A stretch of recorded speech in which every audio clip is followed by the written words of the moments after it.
Hello, hello. Good afternoon, everyone. Morning, afternoon, however you're viewing this. This is Amanda Kendall. She is a single mom of two. She's been an entrepreneur for 7 years. And as an owner of two businesses and a single mom, she fully knows how important overcoming fear to take action is. Living through joy and moving past fear is a daily lesson that she instills in her two children. Amanda, welcome. Thank you so much for your time and coming on the vlog. How are you doing today? I'm doing great. Thank you for having me.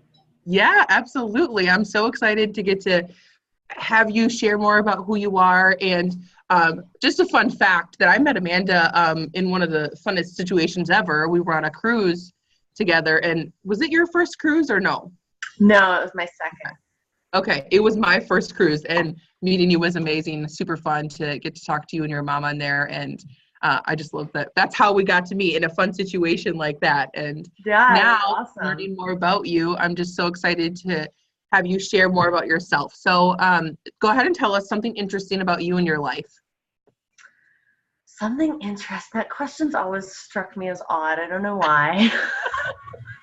People don't like to think about themselves a lot. Like, what is so unique and interesting about us? It's not a question that people really take the time to think about a lot. So Yeah, no, not at all. I think something interesting about me would be that I grew up very much a farm girl, baling hay, raising cows and sheep and pigs, and yeah. awesome. So you like messy. You like getting messy, or you can do no problem getting messy. Yeah, no, it's funny. People look at me now and they're like, "You were a farm girl?" I'm like, "Oh yeah, I still am. Take me back home and my roots come out." Oh my gosh, I was gonna say the same thing, that I would have never really guessed that you were a farm girl either. But I mean, we met on a cruise ship. It's not like you were doing anything to make me think that you were a farm girl. Just laying around on the beach, reading books, hanging out, having a good time. It's all good. Yes. I love it. So, so let's dive in a little bit more about fear. As we said in your bio, all of those things. So, tell us a significant time in your life that fear had held you back from living your life fully. So a significant time in my life would have been here just a couple years ago now, actually. I was at a point in life where I was just miserable in general. I was overweight. I was unhealthy. I avoided life by burying myself in things that didn't really matter. And it was all a situation of I was just in a really unhealthy relationship, and I was too afraid to speak up in that relationship. And fear just really held me down, and in turn held my kids down for a really long time in that. Yeah. So, were you married at I this was. time? Yes. Okay. So were you moving through a divorce then from the realizing that this is really the core of why you were so unhappy with everything? Yeah. So when it was just like one of those light bulb moments, almost like in the cartoons, where it was like ding. I just woke up one morning and I knew that that was really the center of everything that was wrong at that point in my life. And I woke up that very same day and asked for the divorce. Wow. So, okay. So that's really interesting, like how things can just kind of line up, whether it was little nitpicky things adding up to just like make you finally be like, okay, this is not making me happy, and that this situation is always the core, going back to when you feel like that every day. And the light bulb moment, I'm very visual, so I can definitely like picture the cartoon like you were just talking about. Oh, I love that. So when fear was holding you down in those situations, when you're realizing, my relationship is like the biggest thing right now, holding me back, how did you feel about yourself, and where were you mentally at that time? I think mentally I was just in a really dark place. It was those commercials where like about the depression where they have like this mask on. I felt like I was walking around with a mask all the time. Like if I was happy, it was fake. If I was truly empathetic, it was fake. Like it was all just an act just to get myself through each and every day. Yeah. So mentally, that's where I was at. And then as far as feeling about myself, I just felt, I don't want to use the word worthless because I just don't agree with that word, but it was along those lines. I didn't know that I had any value outside of where that relationship. I didn't know that I could do things on my own. Like I said earlier, I was very overweight. I was very unhealthy. Everything was just, it was like my public person and my private person did not align at all. Wow. Yeah. And I mean, knowing our value is so important, even if it's just something small, like to focus on knowing that, every day you are valuable to your world, and that you are who your world does need. And when you're in a situation like you're describing, it's really hard to look past that and see that value. And until that light bulb does go off and you make the decisions and move forward. So I love how real, like, the feeling that you're talking about is for so many people. It's very common. Yeah. Like, you're definitely not alone in that. And I mean, that's situational, as you said. It's getting out of those types of situations and breaking free from them. So tell us a little bit more about how, when you were breaking free from the fear and moving in different direction, and I'm assuming going through your divorce at that time, what other relationships and friendships moved around and changed in that process? Honestly, almost all of them. Okay. I had friendships that I thought were solid and really foundational in my life, that when everything that was going on came up to people, there were people that I thought would be there for me 100% that just dropped me like I had never been there at all. Wow. And there were people that had always kind of been in the background of my life that stepped forward and made themselves a very big part of my life moving forward and coming to the forefront of everything. It's like that saying, I don't know exactly how the saying goes, but during hard times, you find out who your true friends are. It really came to light there. Just like I said, people that I just knew were going to be there to support me, that like, it just devastated me when they were like, sorry, can't help you in this one. And then people that had never really been like at the forefront of my life, they'd always just been kind of acquaintances, networking friends, work friends that really just stepped forward and were there to support me through everything I needed. It was awesome. Wow. That is so true in a lot of situations when different things happen and everyone's life is shifting, changing, and sometimes we go up and sometimes people go down or stay here and we just keep going up. Mm-hmm.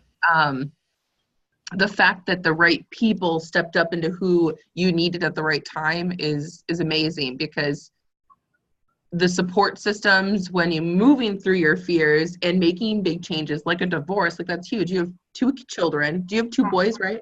2 boys, yep. 12 and 7. 12 and 7. What fun ages. They keep me on my toes, that's for sure. Oh, I don't doubt that. I don't doubt that. And I don't think we mentioned, where are you tuning in from? Denver, Colorado. Colorado, yes. So yeah, I mean, with the relationship parts of it, when we find people that really do support us and they move through the scary things with us, it just makes our relationships that much stronger. And I think that there is a lot of people are very surface, like, oh yeah, I'm here for you when you need it.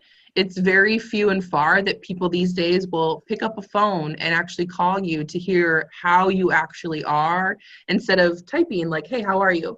And actually getting a response instead of formulating the perfect response back to each other. So I personally believe that a lot of the disconnect is about that stuff these days. But being able to find friendships and relationships, whether they're work or personal relationships, that really support you is super important. So so you didn't really say if there was anything significant to like why you jumped ship from your relationship and realizing it. Was there any defining moment that you can really think of that it was the last straw and you were like, okay, no, it needs to be changed now? Or did you just get to like such a dark place that you were like, this is just not who I want to be, and it's changing now and just made the decision. Tell us You're more gonna make about me like cry. the decision and jumping ship from the fear. Tell us more.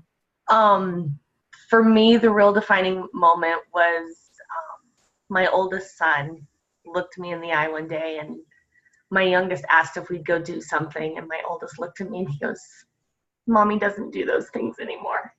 Oh no. And that was when I knew it was unacceptable. Yeah. Yeah. Sometimes we don't realize the change that has happened in situations, and those little people, they're so honest, you know, that they will just tell you how it is and they won't hold back, which is a blessing because sometimes we really need those hard truths, you know? Yeah. And so he's 12, and well, how long have you been divorced now? About a year and a half. Okay. So yeah, So I this was mean, about 2 he's at years that ago age then. where he can tell, like, and say it, and you know, it's like, it's not BS. It's what he sees. And so it must have been like a point where your youngest wanted to do something more fun, and you were at a point that you were so low that you stopped doing those fun things with your family and your kids, and the depression and everything that was set in was just too much for you to say yes to those things, and your oldest realizing that. Wow. Yeah. Yeah. I spent so much time putting on this face out in public to be this perfect businesswoman in person and this happy person that by the time I got home, I was just drained and I couldn't. And I thought I hid it really well, but my kids saw it. Yeah. They know more than anything, if that's true or not. So, I mean, that is so powerful to realize that, because sometimes we need that outside opinion. I mean, it sucks, especially when it's someone so close to us and you're like, wow, that was really hard to hear, Yeah. but very true. And making the decision from there was your choice. So, wow. So what kind of advice would you give people about moving through fear like that? I mean, that's a hard decision, but I probably did make it a little bit easier knowing that your kids saw, like, you're not happy, mom, like, it's not who you are. And they were probably your biggest why, aside from yourself, is that them knowing it, you were like, okay, it's not just me, and making those decisions. So tell us more about advice that you might give people overcoming fear, whether it's something in your situation or not. But. So I think my number one piece of advice is just move forward, take action, and just do it, because the only way to overcome fear is with action. And so I think that's what really got me through. But honestly, beyond that, it's gratitude and goals. I started at about that point in my life, and every single morning I write down 10 things I'm grateful for from either the day before or things that are happening that day. It's just 10 things I'm grateful for. I write down 3 goals every single day. Those goals are a combination of professional and personal, but I always have 1 long-term and 2 short-term that are moving me towards the long-term. But I think during that time in my life when I didn't really think I had a lot to be grateful for, forcing myself to come up with 10 things every day. And in the beginning, I did not repeat ever. I was like, it has to be 10 brand new things that I have not wrote in this journal before. Wow. And so it just really forced me to look for the positive. And then having the goals gave me something to work towards. And so it allowed me to just put action in place where fear could have just honestly held me down. That's a great tip. And I think really the just do it and the take action is the biggest thing, because we can make decisions like, oh, I'm gonna go for a run tomorrow morning at 6 a.m. Great. There's step 1, you made the decision to do something. Well, step 2 is actually making the plan to follow through, like putting your shoes out and knowing where your running clothes are and having your water or whatever. And then actually setting your alarm and actually getting up, the mindset about getting up. So I think that taking the action steps and really doing that is a huge part that people kind of discount, that needs to be a step. The taking action, you can't just say it. You actually have to get out there and do it. And I think the fact of like doing the smaller things every day, like I mean, it's very small to write down 10 things, but when I talked to you about this before, I was like, I'm going to start doing that. And I did it for about 5 days. And I got to the point where I was like, I don't know what else to write. So like what you said when you were like, oh, I started writing like not the same things. That was what I told myself too. Like, don't repeat it, write new things. And I was like, what am I going to be writing? I love the smell of garlic. Like I was writing. I was going to say in the first probably like 30 to 45 days, some of it was very general. Like I'm grateful that the sky's blue. I'm grateful grass is green. I'm grateful my dog barks. Like just really random things, just grateful. But I think you just get to a point. So a lot of people say it's 21 days for a habit. I truly believe it takes more like 90 days to break a really bad habit and create a solid foundation for a good one. And with gratitude, that's where it clicked for me, was at that 90 days that I was like, okay, this is actually easy. Like I can get up now and I can write 10 things and not even really have to think about it. Yeah. Okay. So I got to get back on the horse and just not judge my thoughts and just write them down. Yeah. And don't be hard on yourself if they are very generic and superficial in the beginning, because like I said, it was about 45 days that mine were like that. And then all of a sudden it was just like, okay, this is actually working. Like I'm finding random things to be grateful for that before I would not have been grateful for. Right. You're taking the time to actually like process the things going on in your life around you, whatever. But when I was writing down smells, I was like, I don't think this is really what I'm supposed to be doing. Like I was like, I don't know, my husband was cooking something and I was like, oh my God, I love the smell of garlic. And then I wrote down, I'm thankful for that I can smell garlic, because if I had a stuffy nose, then I wouldn't be able to enjoy that. And I was just like, oh, I'm like, this is kind of silly. No, really in the beginning, I think it's just getting yourself in a mindset of gratitude, because there's so much in this world that we, especially as women, I feel we let outer circumstances affect our mood and affect the way we react instead of act. And it affects our just general overall gratitude for a day. Like if you have that one jerk in the morning that cuts you off in the carpool lane, you know, sometimes as a mom, we can let that run into the next 2 or 3 hours of our day. Yeah. And so now I'm to a point where it's some people actually laugh at me for it. And I learned this from a mentor of mine, but now like in really bad situations, I sing, I'm like, I choose joy. Yeah. Or like, you know, somebody cuts me off in the carpool line and I'm like, I'm really grateful they didn't run into my truck. Like, yeah, that's so true. I like what you said about reacting and instead of acting. Yeah. So tell me a little bit about that. Reacting and acting.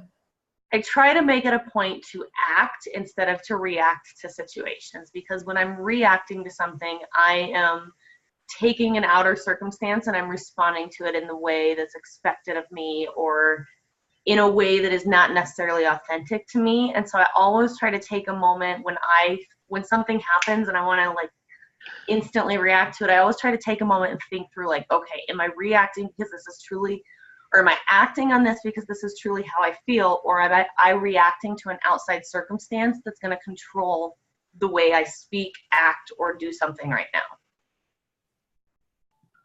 Okay. Yeah, that makes a lot of sense. I've never really thought about it that specific way of how we do like respond to things. Is it more of the reacting or acting on it, you know? Yeah. So I'm glad that you explained that a little bit more, because I think that'll be a great tip for people as well to take away from the conversation. So thank you. I love that. So, okay. I'm a big dreamer and I love manifesting things. So the last question that I always ask is, in 5 years, where do you see yourself? You know, you're learning in the last 2 years how to move through fear, and you're getting these really great foundational things to help you keep moving forward. So where do you see yourself in the next 5 years? You know, honestly, I'm not sure. I just started the second business, so I know that there's going to be some great things going on there. Doing a full-blown launch on that here soon, so preparing for that. 5 years from now, there's a whole lot that could happen between now and then. So where I'm going to be, I don't know. What I'm going to be doing, I don't know. But the one thing I do know, because of the journey I've had over the last year and a half, is that wherever I'm at, I'm going to be happy and I'm going to be doing things the way I want to do them and I'm going to be living my life. That's a true entrepreneur right there. You're like, it could be anything, but I will make my life happy and whole wherever, whatever I'm doing. And I choose to be happy. Yeah. That's huge. I like that answer. Even like the unknowing. I mean, that's scary not to know or not to have an idea, but I mean, and at that point, you're going to have like a 17-year-old and a 12-year-old, and life is just going to look so much more different. And the fact that you're just choosing to be happy in whatever comes your way is amazing. Oh, and I mean, I have plans and goals, but I know things change, things accelerate, things slow down, and I've just gotten to a point where I'm going to guide my life the best I can towards my goals. If it happens quicker, if it happens slower, I'll take the action and get there, but I'm just going to be happy with what is. I love it. Being present is a huge thing that people are missing out on. Actually enjoying where you are in the ride right now of your journey, and they kind of oversee and don't take the time to stand in the presence of where they are in their business, in their life, in their situations. But so I think that's an amazing takeaway also, to just really be present in where you are and be open to the possibilities that come our way every day, that a lot of people are just so distracted that they don't even realize it. The opportunities are there, or they're not being open to them. Everybody's so focused on the meeting they have tomorrow, or the dinner they're having this weekend, or the person they're meeting next week, or that big sale they need to close here in 3 days, that I feel so many of us were just passing up opportunities, like you said, that are literally right in front of us that we're not even seeing because we can't be in that moment fully. Yeah, absolutely. So you mentioned that you have a program that you're working on. Do you want to tell us a little bit about that? So I just launched very quietly my second business here recently called Elevating Profits. So what I'm doing is I'm working with entrepreneurs. Part of my journey when I was going through that was I let a lot of things in my business just slide because I couldn't focus on them. Yep. And so now I work with entrepreneurs inside their businesses to really understand and learn to love their finances in the business so that they can actually engineer profitable businesses. The average business right now shuts down after somewhere between 15 and 19 months, and that is just heartbreaking to me. And most of the reason is because they cannot financially make it. And when I've started to do research and talk to people, they're not financially making it because they don't know how to make all the numbers line up to be profitable. So I believe if somebody wants to be an entrepreneur and they really have the passion and heart for it, that's where they're meant to be. And I want to do everything I can to help the numbers side of it come together so they can be successful. Wow. And I'm not a numbers person, so I love that people like you exist. You are totally a numbers girl. I remember you saying that when we met. You're like, I'm such a geek. Like, I love numbers. I am. I'm a math geek.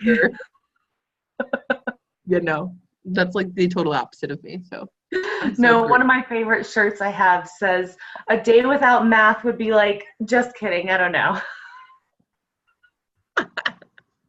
Oh my gosh, you're so adorable. I love it. So tell us where they can connect with you. Where's the best way to connect with you? So best way to connect with me is through either my social media outlets, Amanda Kendall on Facebook. You can search me Amanda Kendall on Instagram, or just shoot me an email, amanda@elevatingprofits.com. Perfect. Thank you, Amanda, so much for your time. I'm so grateful that you came on here today and shared a little bit about your background. Guys, go talk to Amanda, especially if you're an entrepreneur and need help with numbers. Go talk to Amanda. She's amazing. And I want to say thank you again, Amanda, for your time. And everyone, remember to love yourself and live fearlessly. Thanks, everyone. Yes. Thank you, Rebecca. Have a great day. You too.